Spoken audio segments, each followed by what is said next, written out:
See if you find it in Joshua chapter 3. You know where you will find it? Where will you find it?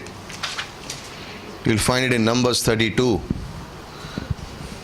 They requested Moses that they want to be on this side. Okay.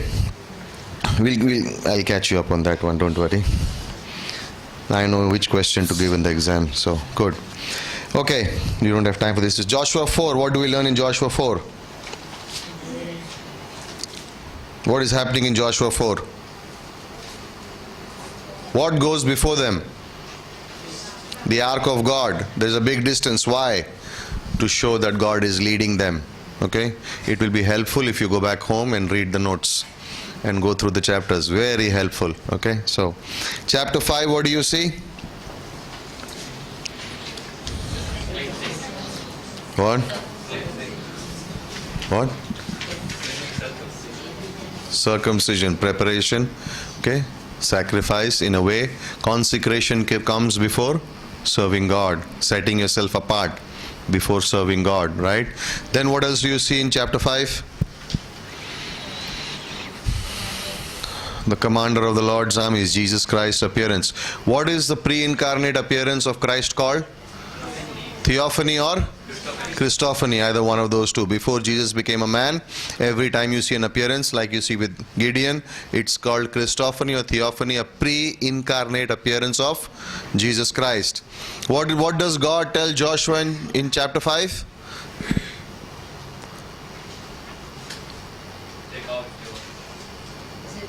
What else? What does God say to Joshua in chapter 5? Take off your shoes, but then put them back on, because you have to go conquer the land, right? But what does he say? What's the key verse? I have already given the land to you. Not I am giving it, I will give, I have already given it. The promise of God. In chapter 6, what do you see? Going around Jericho. How many times? 7 times. And on the 7th day? Why 7? Number of perfection. Everything in Israel you will see commemorated 7. The candlestick 7. Days of the week 7. Number of feasts 7. Everything is 7. Means God's perfection. Okay, 7th day we rest. First day, all those things. So 7, everything, right? So you are supposed to go around in silence. Why? Unbelief. It was the murmuring at Kadesh Barnea which led them into the wilderness for 38 and a half years. God was not allowing that unbelief to happen again. So He made them quiet. Isaiah 31:32. Also, in quietness and confidence, there is victory, there is rest. Okay, so those verses. Then, chapter 7. Defeated Ai. How? Why were they defeated in Ai? Sorry? Achan sin, hidden sin. How many chances did Achan get to confess? 4. He had 4 opportunities. Because the tribe was chosen, the clan was chosen, the family, large family was chosen, and then his family was chosen. Not once did Achan make a sound. He kept quiet. And so God said, what? Kill all of them. It troubles you, right? Why kill all the family? They took something that was not supposed to be taken. And in 8 and 9 you will see, if Achan had waited, he would inherit, he would get those spoils. In chapter 7, God had said, don't take anything. But in 8, you will see that. Okay, so because of one man, the nation lost. Right? The nation lost. One man can create a lot of problems. One man's sin created a problem for the whole of Israel. They defeated the biggest enemy by faith. And what was the second problem there? Joshua did not ask the Lord. That was a failure of the leader. He did not consult the Lord before they went to battle. They said, oh, Ai is known, was like a village, small place. Jericho was a huge city. Okay? So, remember? Also, remember we spoke in the map on your page 12. Joshua went straight across. Why did he cross through and went straight and kill all those kings there? Why did he not go up north or down? We'll see now when we cover the class today. Okay, so Joshua chapter 8. Lord, bless this class, this time, and even the students who are here for the first time. Speak to our hearts, God. In Christ's name we pray. Amen. Okay, so Joshua chapter 8 and verse 1. In 7:26, they raised over him a great heap of stones, still there to this day. So the Lord turned from the fierceness of his anger, and therefore name of the place has been called Valley of Achor to this day. What does Achor mean? Trouble. Okay, Valley of Achor is what? Trouble. Now turn to Hosea chapter 2 verse 5. So Valley of Achor is where Achan sinned. Turn to Hosea chapter 2 verse 5, and we want to show you.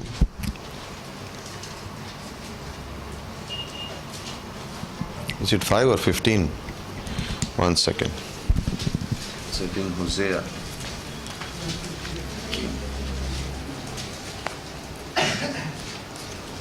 Hosea chapter 2 verse 15 actually. Hosea is in the Old Testament. Don't try to search for him in the New Testament. He is not there. Look at verse 15. And I will give her vineyards from there, and the valley of Achor is a door of hope, and Israel will sing there, as in the days of her youth, and in the day as she came out from the land of Egypt. So it speaks about hope, that there is loss, there is trouble, but from that same situation God will redeem that situation and make a door of hope. Then look at verse 16, and this is personal relationship. And it shall be in that day, says the Lord, that you will call me my husband and no longer my master. This is fulfilled like in the New Testament. The church is the bride of Christ. No longer are we slaves, but we are now what? The children of the living God. 1 John chapter 3 verse 1. Behold, now you are the children of God. Now we are the children, the adopted sons and daughters of God. We are no longer slaves. Christ calls us friends. He calls us family. He calls us children. He calls us my own. He says, no longer do I call you slaves, I call you friends. A friend reveals his secret to his friends. I no longer, this relationship has changed because of what Christ did on the cross. So in Joshua chapter 8 verses 1, now the Lord said to Joshua, remember this is after failure. God comes to Joshua and says, do not be afraid, nor be dismayed. Take all the people of war with you. Arise, go up to Ai. See, again, I have given into your hand the king of Ai, his people, his city, and the land. His people, his city, and the land. We make a mistake, right? And Alexander White, one of the Bible scholars, wrote this, and this is a very important statement. He says, the victorious Christian life is a series of new beginnings. Yes, there is failure by the grace of God, Proverbs 24:16. The righteous man falls 7 times but gets up again. Because there is a victorious Christian life for us, Proverbs 24:16. There is victorious Christian life is what? A series of new beginnings. And that's displayed very clearly here. And he says in verse 2, and you shall do to Ai and its king as you did to Jericho and its king, only its spoil and its cattle you shall take as booty for yourselves, lay an ambush for the city. God changed the plan on how to conquer Ai. It was a totally different plan. It was never Jericho, you will go quietly. Ai, you will go in the night, not in the day, and you will lay an ambush for them. God changes the way he operates. God never changes. His methods change, God's character and his principles never change. Hebrews chapter 13 verse 8, right? Christ the same yesterday, today, and forever, right? He's the same, okay? And there are the instructions there in verse 1. God encourages Joshua, right? He encourages him. Fear not, right? Don't be discouraged. 2 Chronicles chapter 16 verse 9 is a good verse to remember. Whenever I say good verse to remember means what? It will be in your quiz. Okay, so 2 Chronicles chapter 16 verse 9. Okay, God looks for the one whose heart is totally devoted unto the Lord. So that's the key verse to remember. In part B of verse 1 and verse 2 is the word of instruction. God tells him what he is going to do. Okay, and here you will see, I have given you the spoil in Ai, correct? If Achan had waited long enough for God to bless him, he would have received the blessing. But Achan tried before time to take the blessing.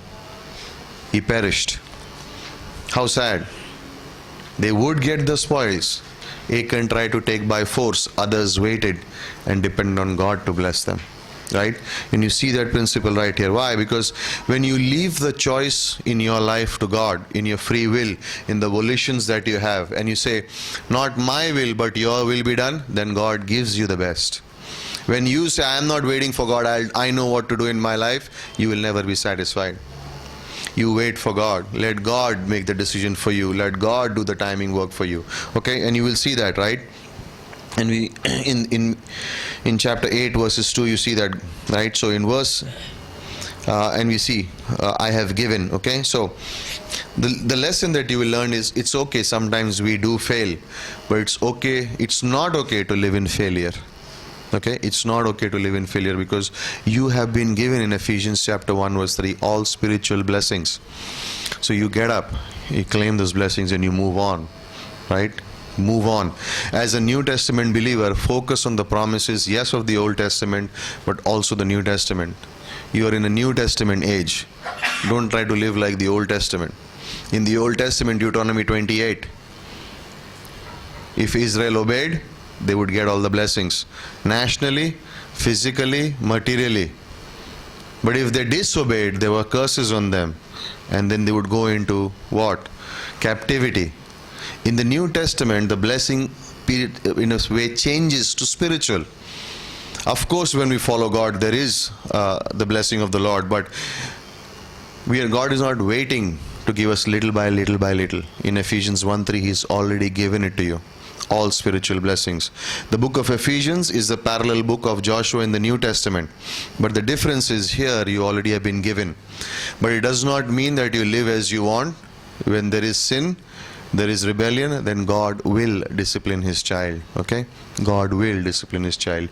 Never is grace given as a license to sin.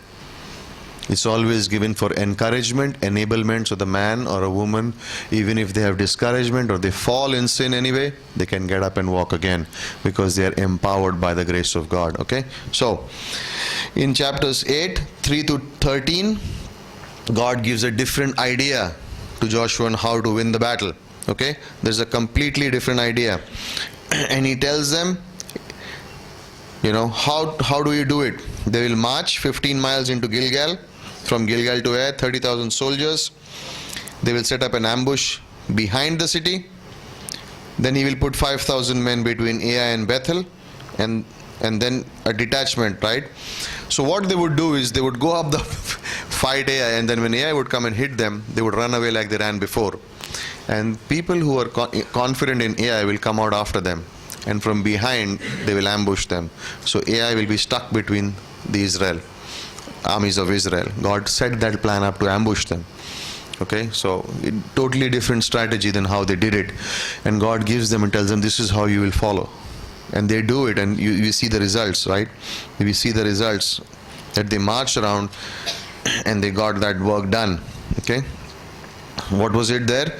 You will burn everything that comes across, and that's what Israel did. Verse 14 onwards to verse 17, you see they empty the whole city. It happened when the king of Ai saw it, the men of the city hurried, rose early, and went out against Israel to battle, he and all the people. And we see that in verse 17, there was no man left in Bethel who did not go after Israel. So they left the city open and pursued Israel. They were overconfident. They said, we defeated them last time, we'll defeat them again.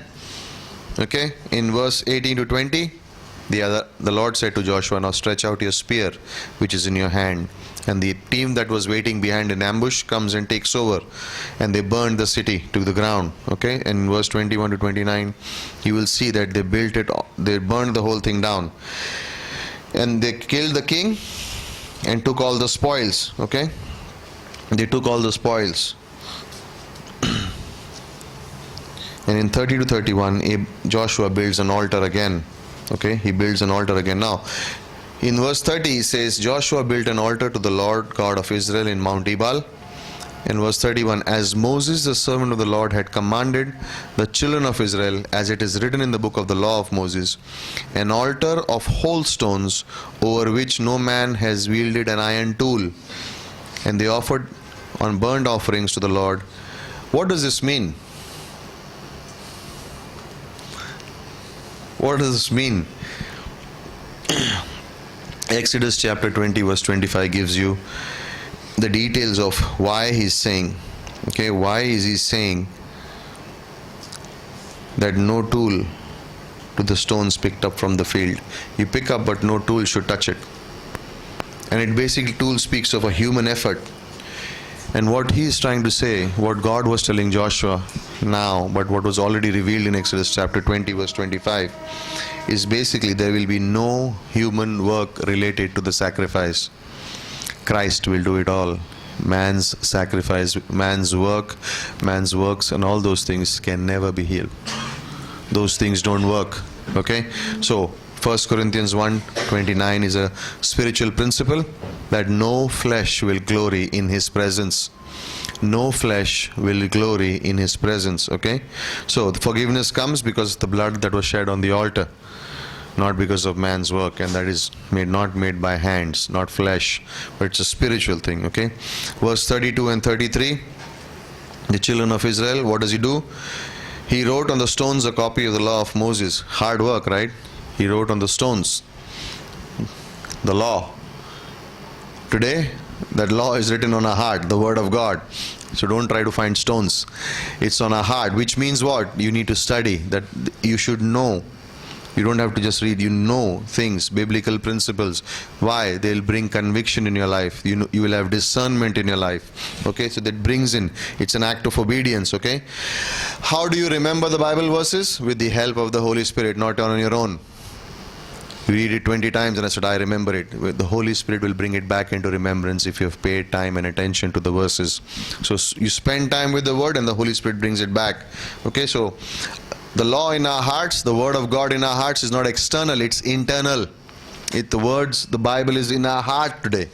Okay? We need to meditate on that. It's on our heart today. Okay? So 34 to 35, he began to read the words of the law. Not only did he write it, he began to hear. Why? Faith comes by hearing. He continues to speak that. Okay? So 34 and 35. We are under grace. Okay, so he continues a word. There was not a word of all the Moses had commanded which Joshua did not read before all the assembly of Israel, with women, little ones, and the strangers who were living. Okay, and when you read this whole portion of scriptures, it shows to you that Joshua was standing in middle and all the Israel was around it, with the ark in the center. If you read verses 32 onwards, which means the whole nation was aware of the presence of God there. The ark was right there, and it always signifies the presence of God. And Moses and Joshua would read the law. And this is how they would read. After every blessing was said, they would say Amen. Every curse that was read, they would say Amen, which means so be it. So if they read Deuteronomy 28 and if they read out a blessing, if you follow me, I will bless you. Amen. But if you don't follow me and if you disobey me, all the curses will come on you. They'll say Amen. They were agreeing to what God had said. So in a part they were saying, yes, we believe. And we want to live holy lives. And imagine in the presence of God, the whole nation after every verse is read is shouting Amen. What a sight it must have been, right? Standing right there in the ark, Joshua is reading the law and they say Amen. Yes, we believe it. Did they believe it? Yes. Did they follow it? Yes. But sometimes they did not. And you will see that in chapter 9 again. Again, there is a mistake here by Joshua. So in chapter 9, verses 1 to 15 is the first part. It came to pass when the kings who were on the side of the Jordan, in the hills, in the lowlands, and on the sea coast. So you see where the kings are. They are spread all over. Sometimes in the valley, sometimes on the plain, sometimes on the mountaintop. This was not going to be easy for Joshua. They were all over scattered. Okay, and then they gathered together to fight with Joshua and Israel with one accord. How easy, right? When Joshua was not conquering Israel, these guys were separate on their own. When Israel comes, the enemies come together. It's amazing how this happens. And when the inhabitants of Gibeon heard in verse 3 what Joshua had done to Jericho and Ai, they worked craftily. Okay? They went and pretended to be ambassadors, and they took old sacks and donkeys, old wineskins, and not everyone in that area wanted to fight Israel. So Gibeonites, who are the enemy, think of a plan, said, why should we fight? Let's go and fool these guys. Let's go and try to compromise with them. Okay, so after this blessing,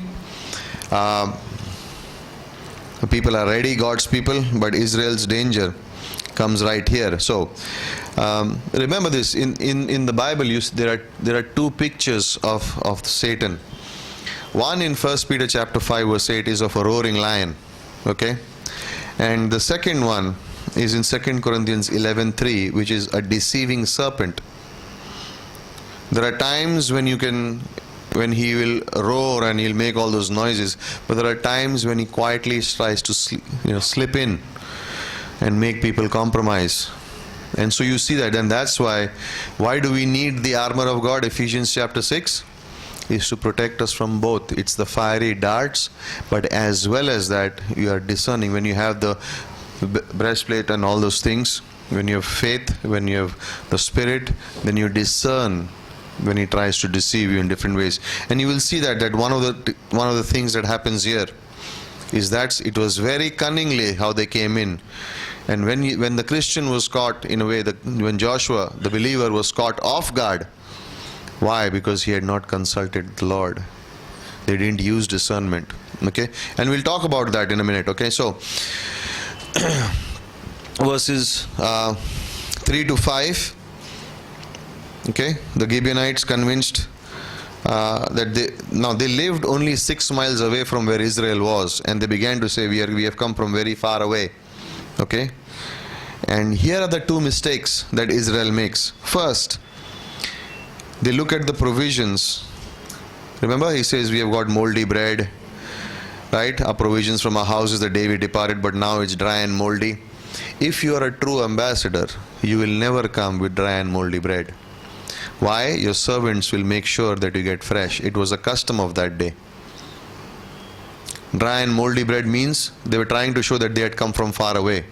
But if you come as an ambassador and you have something that is not good, you will take it out and give something fresh.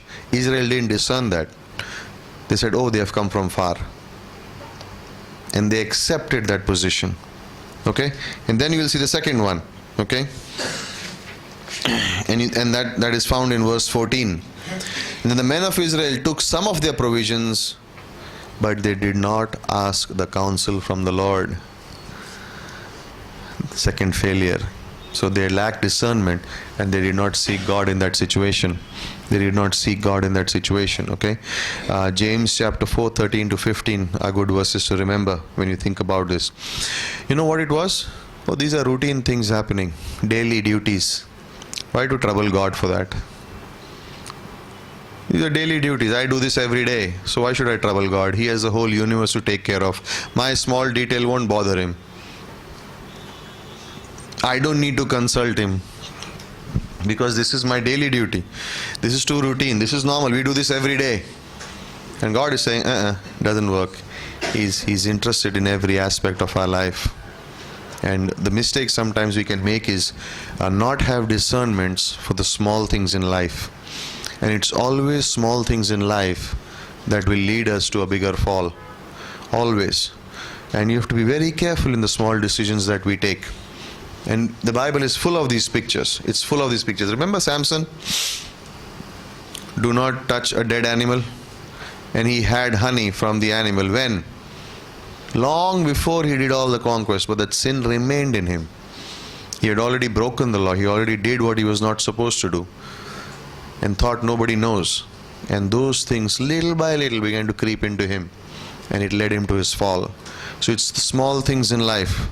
People are saying, these big sins, I never do these big sins. But if there is a small little problem remaining, small. When we go through the book of, how many read till chapter 24? Did you finish reading? 9 to 24? Good. I had asked everyone to read from 9 to 24. Nobody read it. Praise the Lord.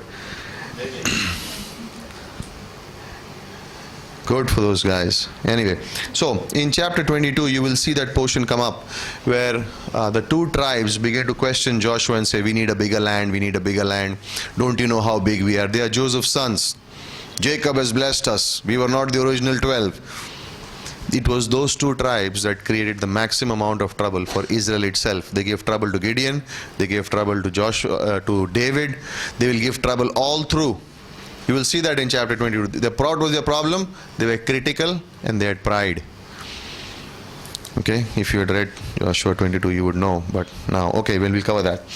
All right, next time when I say please go through, okay?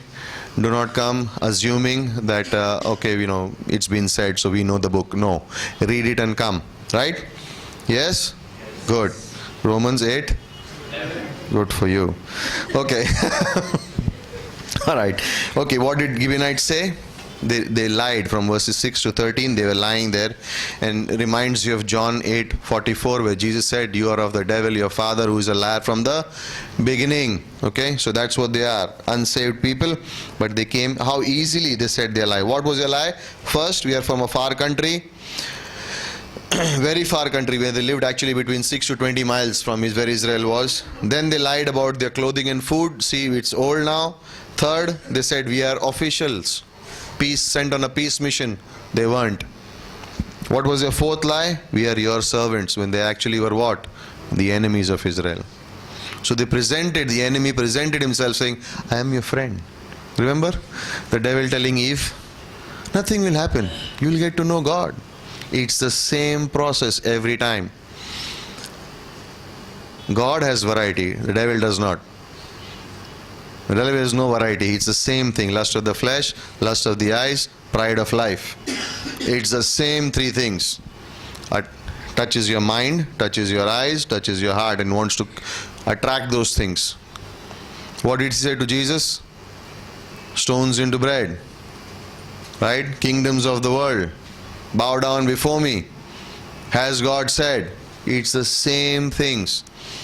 He has no creativity. And yet as Christians, instead of discerning, we fall for the same things again and again. It's just a different form that it comes in. Okay, so these four lies. Okay, and then what they say? We have come to you in verse 9 because of the name of the Lord. Liars. Why did they succeed? Verse 14 is the answer. Because Israel did not counsel the Lord. Okay, they did not counsel the Lord. So as believers, we need to be careful, exercise caution, be discerning in our lives. Right? Go to God first. Okay, go to God first. Verses 16 to 27, they are found out after 3 days. Now Joshua makes a covenant with them here, that he will not harm them. Foolish decision. Shouldn't have done it. But 3 days later he finds out the mistake. Within 3 days they find out that they have made a mistake. And knowing that they are to danger, the Gibeonites probably started speaking, haha, nothing will happen to us now. Joshua has made a covenant, he won't kill us. And instead of that, they find out, and here they understand, now you have enemy living in your camp. The one who is your enemy is now living with you. What do? The rabble that came out of Egypt with the Jews, were the first ones who began to murmur about food and water. Soon whole Israel was murmuring. But something happens here when they make that covenant here, and Joshua gives them the work of lifting the water, the fuel, in the service of the tabernacle. Later on they will be assisting the priest in the tabernacle. And if you read through the whole scriptures, you will not find that the descendants of Gibeonites created any problem for Israel. God turned that mistake around for His glory, and they ended up doing what? Serving the priests of the tabernacle. And they were called Nethinim. You will see that in First Chronicles, in the book of Ezra. Actually, you can see that there they will be servants in the temple. They will be helping the priests. That group got the work to do that. So God turned around that mistake, and He made that mistake work for Israel. And it's amazing that Gibeonites never caused any problems.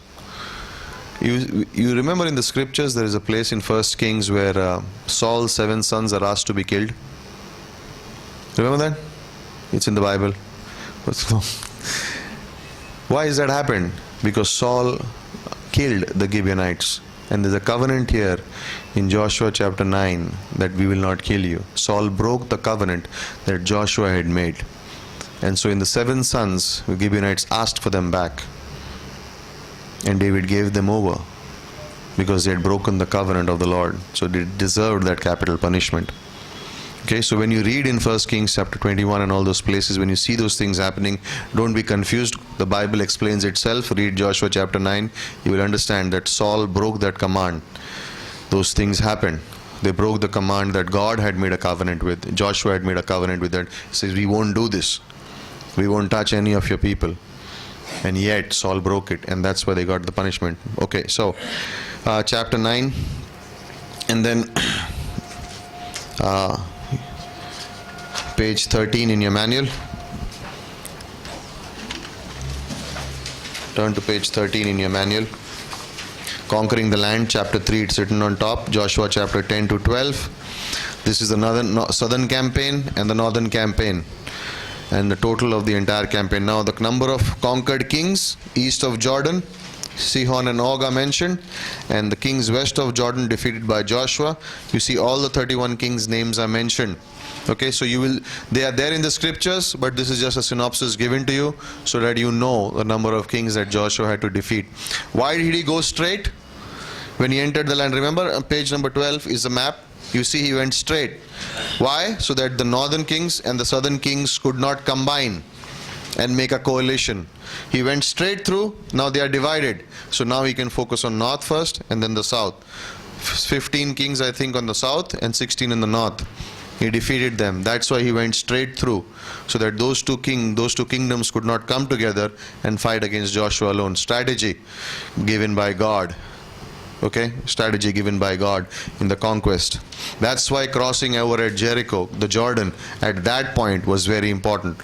They could go straight through and divide the whole Canaanites into 2 parts, so they could never come together and fight against Joshua. They had to fight on their own. And that's how Joshua won the victory. God's plan. Joshua chapter 10 verses 1 to 28. Okay.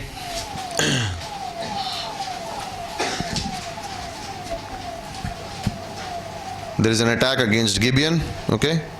They made an agreement with the enemy. Now the enemy says, please come and protect us. See? It was immediately the results started coming out. They made a covenant with Gibeonites and said, we'll protect you. And now the king there, in chapter 1, Adoni-Zedek, king of Jerusalem, heard how Joshua had taken Ai, destroyed it, Jericho, and how the inhabitants of Gibeon had made peace with Israel. They feared greatly because Gibeon was a great city. Now, like Jericho, Gibeon was a big city. When it says big city, means city of influence, city of power. And when it does not say great city, it is assumed to be villages or small towns. Okay? So, it was of great influence, like one of the royal cities. And because it was greater than Ai, and all the men were mighty.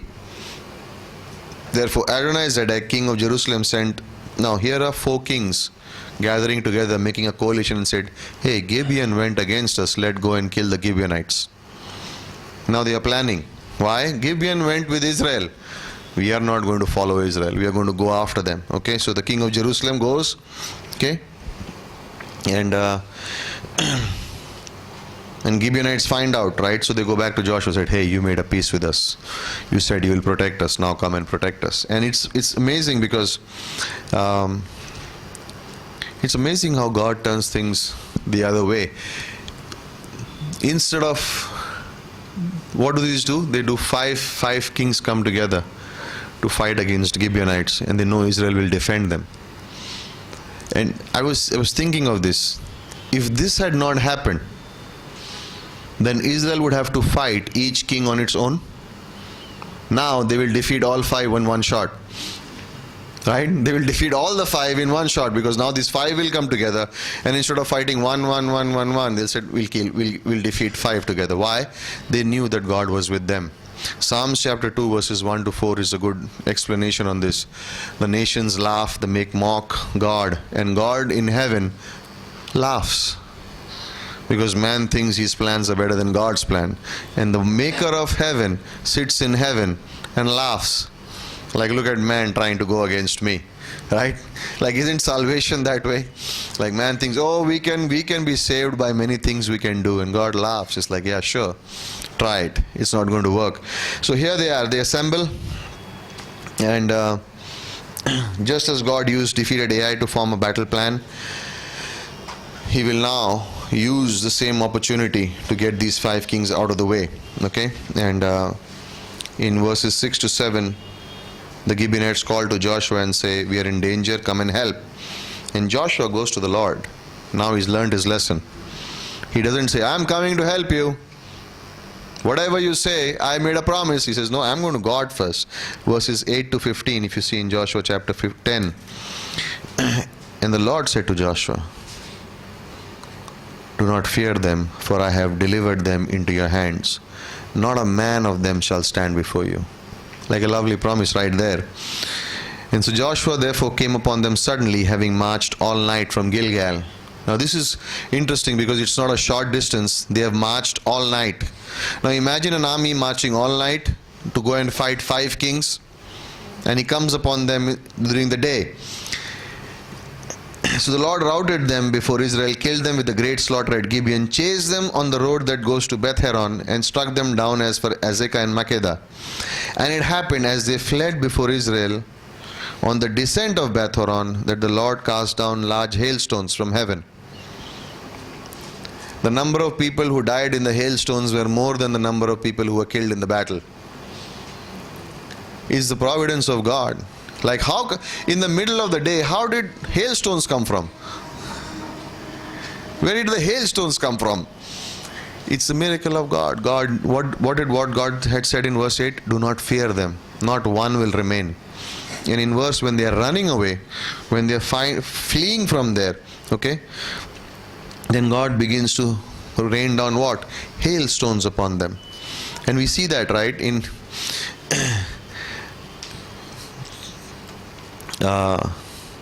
verses 9 actually. Marched all night. Verse 10 actually, the Lord routed them before Israel, killed them, chased them, and struck them down. All 4 things. Who did it? The Lord did it. And it happened, they fled before Israel, and they were on the descent of Beth Horon where the hailstones came. And those who died from the hailstones, the children of Israel killed with the sword. Then Joshua spoke to the Lord in the day when the Lord delivered up to the Amorites before the children of Israel, saying, Sun, stand still over Gibeon, and moon in the valley of Aijalon. The sun stood still, the moon stopped, till the people had revenge upon their enemies. Is this not written in the book of Jasher? Now what's the book of Jasher? What's the book of Jasher? Don't worry about it, you don't have to read it, but it's written there, so you don't think that which one is the book of Jasher. Sun stood still in the midst of heaven, did not hasten to go down for about a whole day. And there has been no day like this before it or after that. And the Lord heeded the voice of man, for the Lord fought for Israel. And Joshua returned to the camp of Israel with him, and the camp at Gilgal. Okay, so 1 was given the promise, 2nd they saw the hailstones, and 3rd they saw the whole day stand still. Now many people will question this miracle as they question the virgin birth and the resurrection also. So don't try to be worried about it. How do I prove it? How do I prove it? What do I need to believe in the Lord? The faith. If I can believe that Christ was born of a virgin, if I believe that there was a resurrection, what's the problem in believing this miracle? Right? Now, the skeptics of the Bible will always find out things. Remember that joke where they said crossing of the Israel? Right? You remember that? You know that joke? The child was reading the Bible in the class, and the teacher came and said, what are you doing? He said, I was reading the Bible at home, and I heard that God drowned the whole Egyptian army in the sea. He says, no, that's not true, cannot be possible. They found chariot wheels. I say, it's not possible. He says, at that point of time, the Red Sea was only 2 feet high. So they could not die there. It's not true. So the child started shouting, hallelujah. He said, how? He says, even a greater miracle. God drowned the whole Egyptian army in 2 feet of water. You know? So it's like that. There will be skeptics who will say, not possible, this doesn't happen. But we know, we believe by faith, right? It's the things, it's unseen. It's the evidence of things not seen, right? You just got the joke? Okay. No. Okay, no. Okay, but listen, when you think about the hailstorm,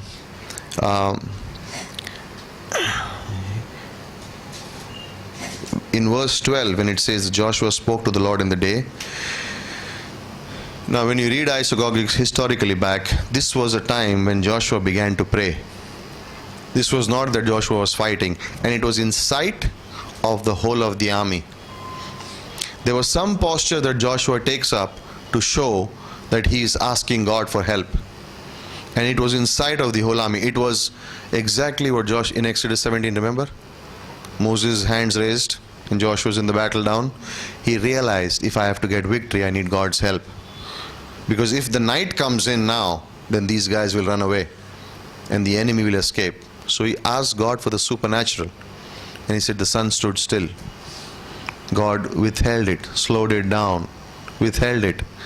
It was an amazing miracle that God did. And people can say whatever they want to say. I believe this.